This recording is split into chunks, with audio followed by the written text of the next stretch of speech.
नमस्कार, मैं हूं दिबांग। ये है हमारा नया कार्यक्रम चलिए हो जाए बात दिबांग के साथ। इसमें चुनाव, लोकसभा चुनाव 2019 से जुड़े हर महत्वपूर्ण सवाल पर चर्चा होगी नेताओं के साथ। नितिन जी, आप पूजा से बाहर निकले, क्या मांगा आपने? मैं हर समय यही मांगता हूं कि देश के लिए, समाज के लिए और गरीब व्यक्ति के लिए मेरे हाथ से जितना अच्छा कार्य हो सकता उतना हो और भगवान उसके लिए मुझे शक्ति दे। पर वो शक्ति और ज़्यादा मिलेगी अगर आप प्रधानमंत्री बनेंगे। नहीं, मैं ऐसी कोई बात करता नहीं। आज तक मुझे जीवन में भगवान ने आशीर्वाद दिए और ज़्यादा से ज़्यादा अच्छा कार्य करने की ताकत और शक्ति दी, वो मेरी सबसे बड़ी पूंजी है। मैम, आप क्या चाहती हैं कि ये प्रधानमंत्री बने? नहीं, इनके मन में जो सपना है नागपुर अच्छा हो, स्मार्ट सिटी हो, वो सपना पूरा करने के लिए उनको माँ भगवती और नागपुर शहरवासियों को शुभेच्छा दे, ऐसे मैंने भगवती सुना। गडकरी जी, आपसे मैं ये पूछना चाह रहा था कि राज्य में हो तो पूछो आपको मुख्यमंत्री बनना है तो सब कहते नहीं मैं नहीं बनूंगा। अगर पार्टी जिम्मेदारी देगी, केंद्र में प्रधानमंत्री बनना है तो लोग कोई सामने से कहते नहीं है। मैं आपको एक बात बताता हूँ, मेरा कैरेक्टर बहुत अलग है जी। आज तक मैंने अपने जीवन में किसी का मेरा कटआउट नहीं लगाया, मैंने अपना बायोडाटा किसी को दिया नहीं। और आप बिलीव करिए, मैं सोशल कन्विक्शन के साथ काम करता हूँ जी। और मेरी औकात और हैसियत से मुझे बहुत ज़्यादा मिला है। ये जो एक बात चल रही है कि नितिन गडकरी आने वाले प्रधानमंत्री हो सकते हैं, एक तरीके से पीएम रेस के कैंडिडेट हैं। मेरा पूरा विश्वास है कि हमारे पार्टी को पिछली बार जो मिले थे उससे ज़्यादा सीटें मिलेगी और मोदी जी ही देश के प्रधानमंत्री होंगे। न मेरा एजेंडा है, न मैंने किसी को कहा है, न मेरा प्रयास है, न मेरे मन में कोई सपना है। लोग कहते हैं आप ऐसे बयान दे देते हैं जिससे अचानक ये लगता है, लोग उसको हिसाब लगाते हैं उन बयानों का, आप करीब से देखते हैं उन बयानों को, देखते हैं अरे इन्होंने शायद इशारा इस तरफ कर दिया। नहीं, ये मुझे लगता है जैसे स्पिनर होते हैं ना, बॉल जाती इधर है, घूम इधर जाती है। नहीं, उस टाइप का मेरा स्वभाव नहीं है। अगर मैं कुछ कहता हूँ तो बिल्कुल दम ठोक के कहता हूँ, आप जरूर उसको छापिए। कुछ स्टेटमेंट्स मैंने अपने बात सब चर्चा में कहे थे तो वो कहे थे, पर जहाँ तक जो स्टेटमेंट है जिसमें मैंने किसी का नाम नहीं लिया, कुछ नहीं बात की, और ये स्टेटमेंट मैंने इसके लिए कहा और उसके ऊपर वो लगा दिया, ये बात मुझे लगता है ये ठीक नहीं। ऐसा कोई स्टेटमेंट मैंने नहीं दिया। क्या ये इसलिए भी है क्योंकि इस समय हम लोग नागपुर में हैं, नागपुर में ये आरएसएस का घर है, नागपुर में ही आप रहे हैं, तो क्या इसीलिए लगाया जाता है भाई ये आरएसएस के बड़े करीब हैं और इसलिए कभी भी कमी बेसी अगर रहेगी तो ये आरएसएस के सरप्रिय उम्मीदवार रहेंगे, आरएसएस के उम्मीदवार के तौर पर? आरएसएस पिक्चर में नहीं है, ना कोई लेना है ना कोई देना है। अगर करीबी की बात है तो मैं तो प्रचारक नहीं था, मोदी जी प्रचारक थे। वो संघ के ज़्यादा करीब है और जो संघ को जानते हैं, संघ को कोई करीब नहीं होता, सब स्वयंसेवक होते हैं। एक जो चीज़ देखी गई जो आपने जब राजनीति शुरू की वो नहीं थी, वो सोशल मीडिया है। कैसे देखते हैं, क्या इम्पैक्ट आपको लगता है? और क्योंकि आप तो सोशल मीडिया का बहुत बड़ा इम्पैक्ट है। अच्छा। और मेरी भी एक टीम है और उसमें कल परसों ही मैंने एक ट्विटर पर और फेसबुक पर एक इंटरव्यू किया। थोड़ी देर के बाद पता चला कि कम से कम 1.5 करोड़ लोगों तक मैं पहुंचा हूं। जी। तो मैं सबसे पहले नम्रतापूर्वक आपको बता देना चाहता हूं, ना मैं इसका एक्सपर्ट हूं न इसका जानकार हूं। मैं इसके महत्व को भी पूरी तरह से नहीं समझता, मैं बहुत कम इसमें हूँ। पर जिस प्रकार से लोगों तक पहुँचने का ये माध्यम बना है, ये बहुत ही अभूतपूर्व है, इतना मैं कह सकता हूँ। मैं इसलिए पूछ रहा था सोशल मीडिया के बारे में क्योंकि आजकल जैसे आपके नाम के आगे भी चौकीदार लिखा हुआ है, क्या इन सब चीज़ों का असर पड़ता है मतदाता पर, उसकी सोच पर? देखिए, उसके पीछे एक भाव है। जैसे चौकीदार कोई बिल्डिंग का चौकीदार होता है ना, बिल्डिंग की रक्षा करता है। कोई कहता है मैं लोकतंत्र का चौकीदार हूँ, मैं लोकतंत्र का रक्षा कर रहा हूँ। कोई कहता है कि मैं समाज का चौकीदार हूँ, मैं समाज की रक्षा कर रहा हूँ। कोई बोलता है मैं देश की चौकीदार हूँ तो देश की रक्षा कर रहा हूँ। तो चौकीदारी एक फीलिंग है और प्रधानमंत्री जी ने कहा मैं देश का चौकीदार हूँ, यानी देश का रक्षक हूँ। और इसी बात को आगे बढ़ाने के लिए सब ने कहा कि हम हैं देश की सुरक्षा के चौकीदार हैं, देश के चौकीदार हैं। ये भाव में उसको लेना चाहिए। ऐसा लग रहा है जैसे विपक्ष कुछ कहता है और सत्ता पक्ष उसका जवाब देने में लगा हुआ है। यानी अगर राहुल गांधी कहते हैं चौकीदार चोर है तो सत्ता पक्ष कह रहा है कि नहीं, सब चौकीदार हैं। देखिए, चुनाव के कैंपेन में इस प्रकार की बातें होती रहती हैं, सवाल जवाब होते रहते हैं, जुमले बनते हैं, चर्चाएं होती हैं, कभी विवाद होते हैं और मीडिया भी इन सबको और मैरिज करती है, क्योंकि लोगों को मज़ा भी आती है। तो मुझे लगता है ये एक चुनाव का ऑब्वियस भाग है, उसको उसी स्वरूप में लेना चाहिए। एक जो बात आपने कही कि चुनाव होते हैं तो जुमले भी चलते हैं, तो आप मानेंगे 2014 में कुछ जुमले चले? हर पार्टी के तरफ से चलते हैं, मेरे तरफ से भी चलते हैं, आपके तरफ से भी चलते हैं। आप घंटी बजाओ अभियान एक जुमला नहीं है? अच्छा है, मैं आपका कार्यक्रम देखता हूँ जी, ये अवेयरनेस है लोगों में जी, कि भाई अपनी बात कहो, बजाओ घंटी। हर बार ये इनोवेटिव आइडियाज़ आती है, लोगों की भावना व्यक्त होती है। और लोकतंत्र में वाद विवाद, डिबेट, चर्चाएं, ये लोकतंत्र का एक स्वस्थ लक्षण है। तो मुझे लगता है कि इसमें हम लोगों ने उसी मूड में लेना चाहिए। जी। पर ये अगर आप कहें कि लोगों को 15 लाख रुपए मिलेंगे और बाद में कहें कि ये तो एक जुमला था और लोग उसी को सुनकर अगर वोट दें, तो आपको लगता है कि ये सही है लोकतंत्र के नाम पे ऐसा करना? नहीं, ऐसा नहीं था। इंटरप्रिटेशन जो करते हैं लोग अलग अलग प्रकार के करते हैं। वो भाषण मैंने भी सुना था। इतना पैसा है वो, अगर हर व्यक्ति के हिसाब से निकाला तो इतना आता है, इस भाव में वो किया गया था। तो लोगों को बांटने की बात उसमें नहीं होती। देखिए साहब, आप कोई वाक्य को जुमला कह सकते हो, जुमले को वाक्य कह सकते हो। राजनीति में, बातचीत में, चर्चाओं में, वाद विवादों में रंजकता होती है। आप उसमें से न्यूज़ निकालने की कोशिश करते हो, ये आपका काम है, गलत नहीं है। आप एक जो बात आपने कही जिससे युवा बहुत जुड़े हुए हैं कि 2 करोड़ नौकरियों की बात कही, लेकिन अगर जो NSSO के आंकड़े हैं वो बताते हैं कि पिछले 45 साल में इतनी ज़्यादा यानी 6.1 बेरोज़गारी नहीं रही। अगर आप शहरी महिलाओं की देखें तो वो 27% है। तो क्या लगता है कि ये कमी रह गई बेरोज़गारी? नहीं, देखो, बेरोजगारी किसानों की समस्या है, ये कोई 5 साल में निर्माण नहीं हुई है। ये पिछले 60-70 साल की विरासत में मिली हुई समस्या है। और इसका कारण जो है बेसिकली जो wrong economic policies, bad and corrupt governance and visionless leadership, ये कांग्रेस पार्टी का इसके प्रति जिम्मेदारी है। पर अब उनको हम दोष नहीं दे रहे हैं। इस परिस्थिति को सुधारने के लिए 5 साल में वो सुधर नहीं सकते। ये तो सच्चाई है ना कि किसानों की हालत ख़राब है। समय लगेगा सर, ये 70 साल से है। मेरे डिपार्टमेंट में 1 करोड़ 88 लाख हेक्टेयर ज़मीन पानी के नीचे लाने का हमने प्रोग्राम बनाया। तो देखिए, मैं आपको पूछना चाहता हूँ, 70,000 करोड़ के हवाई जहाज खरीदी किए गए यूपीए सरकार में, क्यों नहीं सिंचाई के लिए प्राथमिकता मिली? ये कोई 5 साल का सवाल नहीं है जी। पिछले अनेक साल के कांग्रेस के गलत नीतियों का ये परिणाम है कि आज किसान क्राइसिस में है। चुनाव का एक भाग हमने ये भी देखा कि चुनाव में टिकट बटे और बुजुर्ग लोगों को टिकट नहीं मिले, और उसमें रामलाल जी गए बताने के लिए जोशी जी को, मुरली मनोहर जोशी जी को, कि आप चुनाव नहीं लड़ेंगे।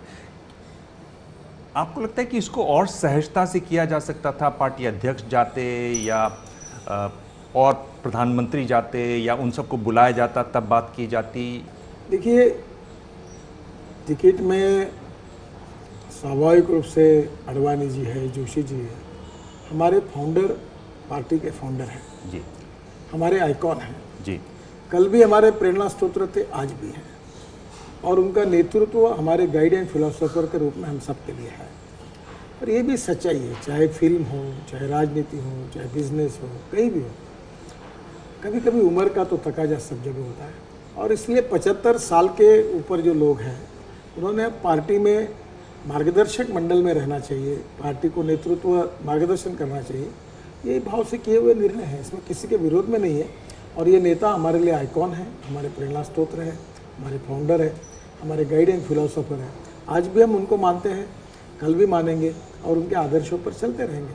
गडकरी जी, ये सुनने में ठीक लग रहा है कि एक मार्गदर्शक मंडल है, पर अगर आप देखें मार्गदर्शक मंडल से न तो कभी कोई बातचीत होती है, न उनकी कोई बैठक होती है। इसको कुछ और सुचारू रूप से किया जाए तो एक शायद जो ये भाव रहता है कि भाई इनको बिल्कुल एक तरीके से डस्टबिन में डाल दिया, ना मार्गदर्शक मंडल मतलब रिटायरमेंट, कोई पेंशन भी नहीं मिलेगी, ऐसा है? ऐसा नहीं है।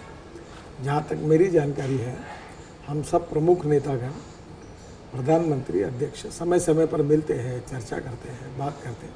हाँ, ये बातें पब्लिश नहीं होती। ये मैं पंचिंग बैग देख रहा हूँ, अपने विरोधियों के नाम पे तो नहीं आप इस पर पंच करते रहते? छोटे बच्चों का है। आपने मुझे पिछले इंटरव्यू में कहा कि राहुल गांधी को जब आप देखते हैं तो बोलते हैं तो लगता है कि बंडू बोल रहा है, पर ये देखने में आया कि बंडू ने एक नई योजना लगा दी है, आप लोग कह रहे हैं कि आप साल भर में 6,000 देंगे, बंडू कह रहा है कि वो एक महीने में 6,000 देंगे।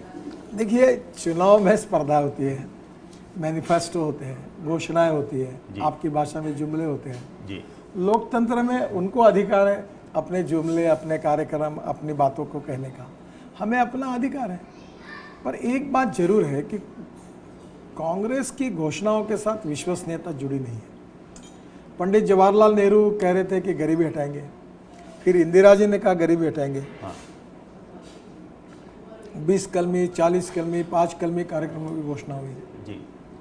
फिर राजीव गांधी ने कहा गरीबी हटाएंगे, फिर सोनिया गांधी ने कहा गरीबी मिटाएंगे, फिर राहुल गांधी कह रहा गरीबी मिटाएंगे। गरीबी कहाँ मिटी? आम लोगों में बड़ी सुगबगाहट है कि भाई 72,000 रुपये साल के मिलेंगे गरीब को। देखो, जिसका इनकम महीने का 8,000 होगा उसको 4,000 मिलेंगे जी। 9,000 होगा उसको 3,000 मिलेंगे जी। 10,000 होगा उसको 2,000 मिलेंगे। मिलेंगे। 72,000 कहाँ से मिल रहे हैं? तो 12,000 जिसके नहीं होंगे और होंगे दूसरा, उसको कुछ नहीं मिलेगा। 72,000 वाला एक भी आदमी नहीं होगा जो भीख मांगेगा रास्ते पर, वो भी 1,000 रुपये महीना कमाएगा जी। तो 72,000 वाला एक तो नाम बताओ आप मुझे। जी। तो ये सारा सर झूठ है, ये लोगों को एक प्रकार से गुमराह करने वाली नीति है। एक ये जो डिमोनेटाइजेशन की बात हुई उसको आप कैसे देखते हैं गडकरी जी? काले धन के खिलाफ हमारी कटिबद्धता थी और इसलिए काला धन बाहर आए, इसके लिए जो कार्रवाइयाँ की गई उसमें से ये कार्रवाई की गई और उसमें काफ़ी बड़े प्रमाण पर इनकम टैक्स देने वालों की संख्या बढ़ गई। अगर हम ये सब कड़ी कार्रवाई नहीं करते तो ये संख्या नहीं बढ़ती। आज करोड़ों में संख्या बढ़ गई है। इसका कारण इसके पहले वो नंबर 2 इकोनॉमी थी, वो नंबर 1 पर आई, रेवेन्यू बढ़ा है, भ्रष्टाचार कम हुआ है। तो नेचुरली मुझे लगता है कि सुधारों का फायदा ही तो होता है। अब अगर आपके राज्य की बात करें, महाराष्ट्र के राज्य की बात करें, तो आप लोगों का समझौता तो हो गया शिवसेना से, लेकिन इतने 4 साल 11 महीने के करीब इतनी कड़वी लड़ाई हुई हमारे ऐसी ऐसी गोलियां दी गई, ऐसे ऐसे बयान दिए गए, तो उसको पचा पाएंगे इन लोग? देखो, अभी एक तय हुआ है कि उन्होंने जो हमारे बारे में कहा वो हमने भूलना चाहिए, हमने कहा वो उन्होंने भूलना चाहिए जी। और वो जो नया दौर का गाना था ना, नए दौर से लिखेंगे नई कहानी, वही बात है, आगे जाएंगे। हम आपके घर पर हैं इस समय, मैं आपसे पूछता हूँ कि बचपन में कोई ऐसी थी जो आपकी बहुत पिटाई वगैरह किया करते थे, धुलाई किया करते थे?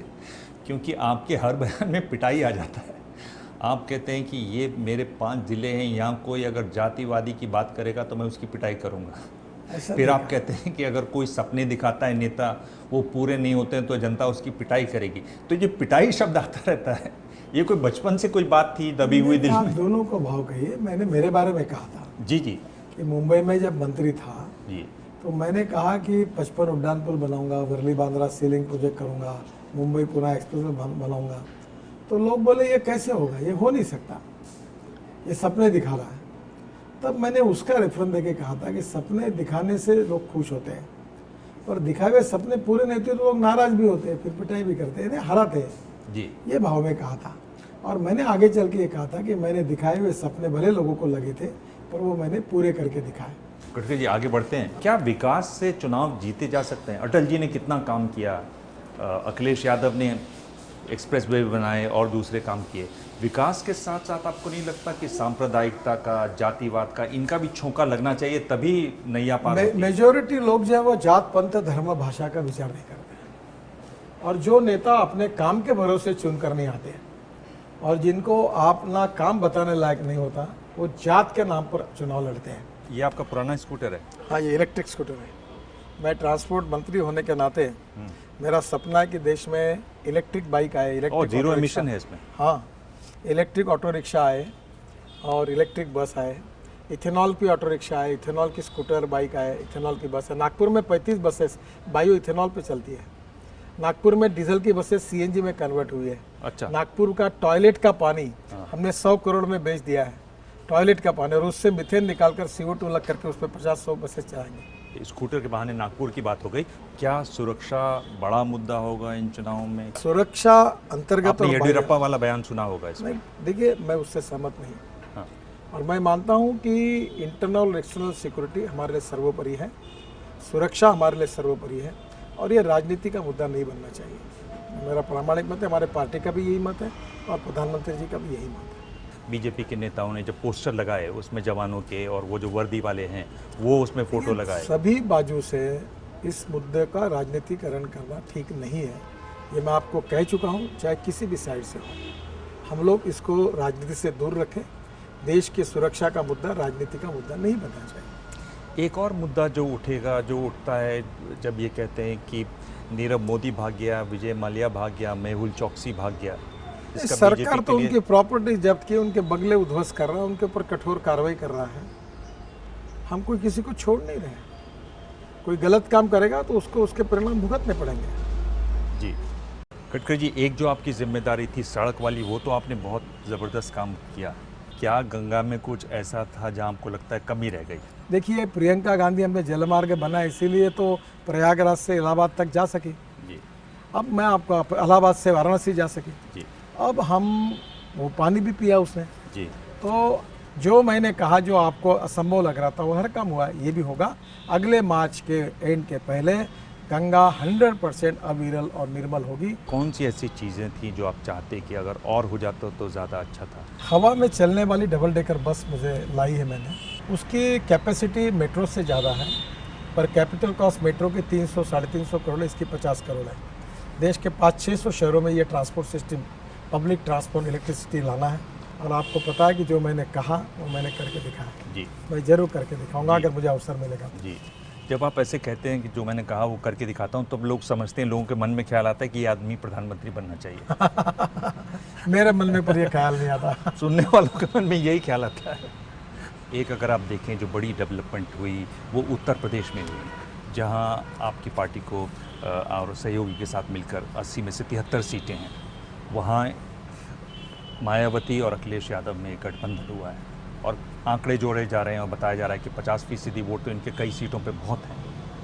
क्या ये पार्टी के तौर पर, राजनीति देखिए, के तौर जो लोग पर, एक दूसरे से मिलते नहीं थे, हंसते नहीं थे, बात नहीं करते थे, वो अब गले में गला लगा कर घूम रहे हैं।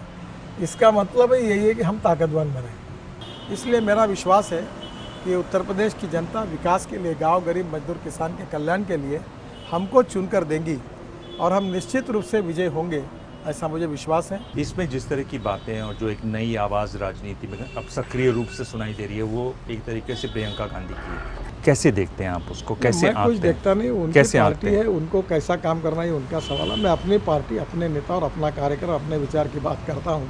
दूसरों के बारे में ना बोलना चाहिए, ना कुछ करना चाहिए। अपनी पॉजिटिव बात करनी चाहिए। अपने परफॉर्मेंस को ऑडिट, हमारे परफॉर्मेंस का आप करिए, उसके आधार पर हमको मार्क दीजिए। अगर आप मेरिट में पास करेंगे जनता तो भी खुश। आखिर जनता का अधिकार है, वो जनता करेगी। अब प्रियंका जी को आजमाना वो भी आजमा ले, राहुल को आजमाना वो भी आजमा, सबको लोकतंत्र में अधिकार है। जो 3 राज्यों में एक तरीके से सेटबैक हुआ पार्टी को, वो आपको लगता है कि अगर न होता तो आपकी जर्नी बहुत ज़्यादा स्मूथ होती? उससे एक तरीके से मतलब आप जगे होंगे, या मतलब आपको ये हुआ होगा कि ऐसा भी हो सकता है? देखिए, चुनाव बोलने के बाद कभी जीत होती है, कभी हार होती है। अटल जी की बहुत सुंदर कविता है, न जीतने में न हार में। मुझे लगता है हमने चलते रहना चाहिए। हमारी पार्टी वहाँ से है जो हमारे 2 लोकसभा सदस्य थे। जब लोगों ने कहा था कि ये पार्टी खत्म हो गई, हम उससे खड़े हुए हैं। हमारे कार्यकर्ताओं के भरोसे, जनसम्मति के भरोसे हमारा कार्यकर्ता देश का प्रधानमंत्री बना। हम चलते रहे हैं। इसका मतलब आप क्या कह रहे हैं कि 3 राज्यों में जो हार हुई उसका कोई मतलब नहीं है? चलता है सर, कभी हारते हैं, कभी जीतते हैं, अभी जीत जाएंगे। नितिन गडकरी, आप हमेशा बड़े बेबाकी से जवाब देते हैं। आपने इतना समय दिया अपने घर में। अब तो चुनाव बिल्कुल सर पर हैं, पहले दौर में ही आपका चुनाव भी है, आप प्रचार करने में लगे हुए हैं, उसके बावजूद आपने समय दिया। बहुत बहुत धन्यवाद। बहुत बहुत आभार। Thank you very much. Thank you.